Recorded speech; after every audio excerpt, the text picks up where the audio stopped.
Célula nerviosa. Como hemos hablado muchas veces, nuestro cerebro está integrado de neuronas y sobre todo se han explicado que estas neuronas, llamadas también células nerviosas, son de diferentes tipos. Se han explicado por su funcionalidad, se han explicado dos tipos de neuronas. Aquellas neuronas que van a ser altamente especializadas para la transmisión de impulsos nerviosos, como aquellas neuronas que van a permitir el apoyo para que las anteriores trabajen adecuadamente.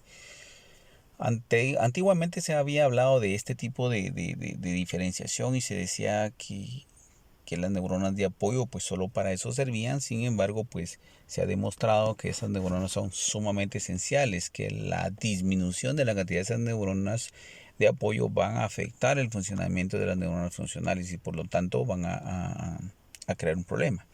La imagen de fondo, me voy a detener un momento acá. La imagen de fondo acá es una imagen que fue tomada de los estudiantes de la UNAM, donde ellos hicieron un cálculo matemático, tecnológico, digital, para poder hacer una simulación de los circuitos neuronales, de cómo estamos pensando, sobre todo cómo se produce el procesamiento de la información del tiempo. Y más adelante les dejaré el enlace para que lo revisen, muy interesante estudio. Y esto lo realizan los estudiantes o los profesionales de la Universidad Autónoma de México. Bueno, pues como ustedes verán, nuestro cerebro está lleno de muchas cosas. Y sobre todo, de nuevo, explicar cómo este cerebro realmente tiene una gran cantidad de neuronas. ¿Sí?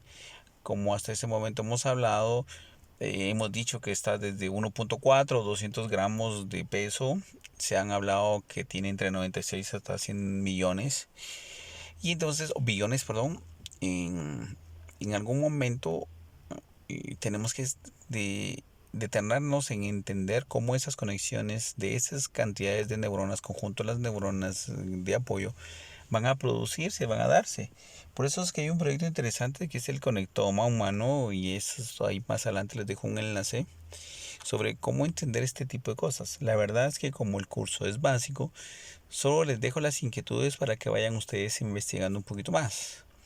Y todo esto, fíjense ustedes, produce una gran cantidad de conexiones nerviosas llamadas sinapsis que pueden modificarse según el tiempo y la evolución del cerebro y edad que tenga a través de plasticidades neuronales y una corrección de temas, ¿sí? Hasta situaciones como regeneración neuronal. Lo vamos a ver cuando hablemos específicamente de este ciclo celular neuronal. Sin embargo, pues muchas de estas neuronas están constituidas precisamente en el funcionamiento de la conducta y el comportamiento humano, ¿verdad? Bueno, nuestra queridísima célula, las estructuras básicas de esta célula, pues ya todos los conocemos, desde lo que son el cuerpo celular, desde lo que son las dendritas, desde lo que es el axón y desde lo que son las terminales nerviosas. Estas características esenciales son de las neuronas básicas. Sin embargo, vamos a encontrar un tipo de neuronas que tengan una vaina o alrededor de su axón, llamadas vainas de mielina, que van a determinar ciertas funciones y cualidades, ¿no? Entonces, aquellos espacios que no tienen vaina, pues obviamente van a seguir constituyéndose axones, solo que en este caso cambiarán de nombre.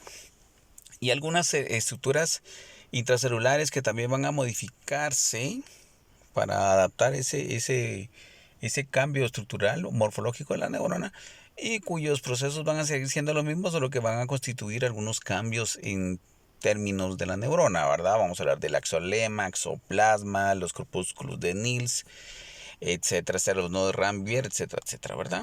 Entonces, también vamos a mencionar que estas neuronas de apoyo o las neuronas glías o neuroglías o de apoyo, aquí les pongo los diferentes nombres que vienen siendo lo mismo, neuroglias, gliales, neuroglias de apoyo, pues vamos a ver que existen dos, ¿cómo se llama? Tipos de, básicamente hablando, ¿verdad? Dos tipos de células que van a corresponder al sistema nervioso periférico y otras cuatro que van a constituir al sistema nervioso central.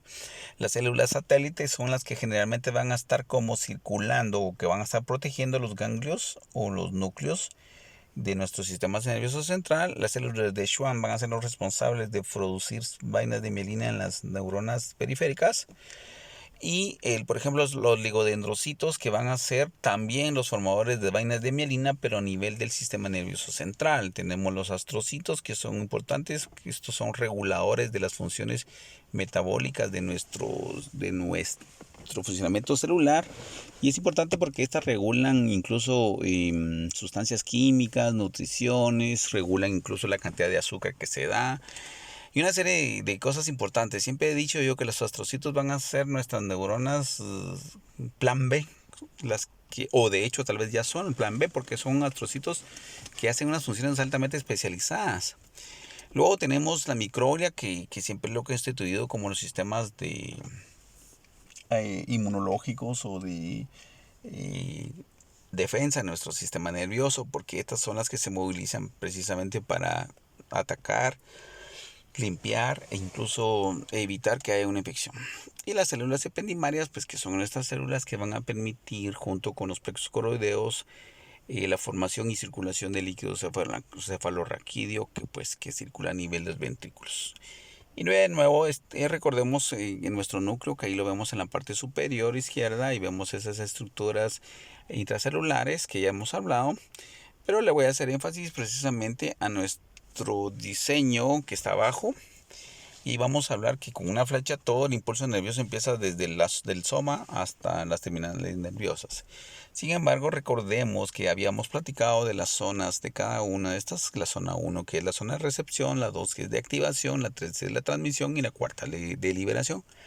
Las hemos definido hemos definido de esta forma con la intención de que sea más fácil y comprensible cómo se produce esa dirección de ese impulso nervioso, ¿verdad? Y esto también va a depender de algunas características, ya sea de la axón o ya sea de la mielina. Entonces, dentro de los tipos de células que podemos encontrar, encontramos las células unipolares, bipolares y las multipolares. Ahí vemos la diferenciación, y cada una de estas células pues se ubica digámoslo así, se integran en algunas regiones específicas o altamente especializadas, como por ejemplo la retina, como por ejemplo el movimiento, etcétera, etcétera, de los músculos. También vamos a ver algunas neuronas que van a ser aferentes, van a ser neuronas eferentes de asociación, van a ser neuronas bipolares, van a ser neuronas intercaladas o interneuronas, las células de Purkinje, las células de la corteza piramidal, y ahí pues ahí vemos algunas cuestiones interesantes. Algunas tienen colaterales, algunas tienen su núcleo bastante particular, como las piramidales.